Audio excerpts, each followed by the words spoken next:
More of the country's poorest families are benefiting from the Pantawid Pamilyang Pilipino program of the government. The full story from Freddy Abando.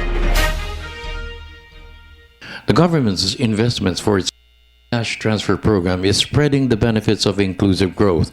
As of April 2014, the program covered almost 4 million of the poorest families identified by the DSWD's National Targeting Program. Mag-apply po sana ako nung beneficiary sa DSWD, yung Pantawid Pamilya po, para po sa 4 estudyanteng anak.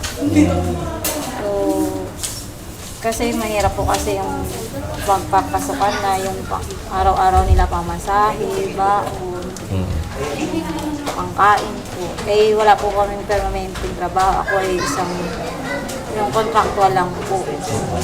Ay, 5 months lang po. Renew na naman po, maghanap na naman po ng trabaho. For school year 2014-2015, almost 10 million elementary school children will benefit from the program.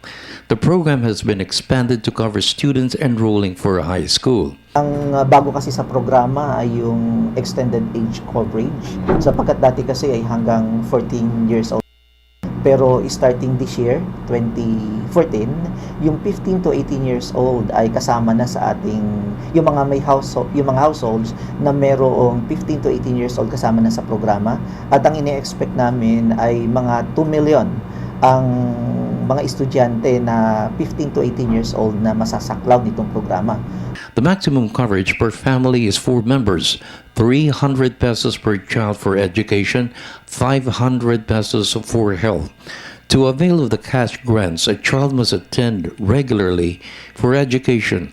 Attendance should not be less than 85%. For health, pregnant women should avail of pre- and postnatal care and be attended by a professional health worker. Parents must attend family development sessions. Children must receive regular preventive checkups and vaccines. They should also undergo deworming twice a year. To date, 95% of all beneficiaries complied with the conditions of the program.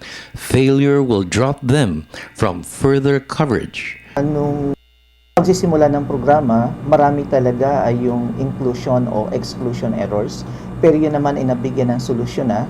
At kung mayroon pang mga inclusion errors or exclusion error, meron tayong mga mechanism kung paano ma-address ito. Kaya sa ngayon, mas kakaunti na kumpara nung nag-uumpisa pa lang tayo sa programa. Kung mayroong mga inclusion errors, ito ay yung mga households na sinasabi na dapat ay hindi kasama. Hindi naman sila outright na tinatanggal. Importante ay masuri muna natin at ang gumagawa nito ay ang mga field offices kung talagang dapat alisin sa programa ang isang benepisyaryo. Kung halimbawa naman at mayroong exclusion error, isa siyang mahirap, hindi nakasama sa programa, nagkakaroon din tayo ng assessment at tinitingnan kung pwede nga ba siyang isama sa programa. For the People's Television Network, this is Freddy Abando reporting.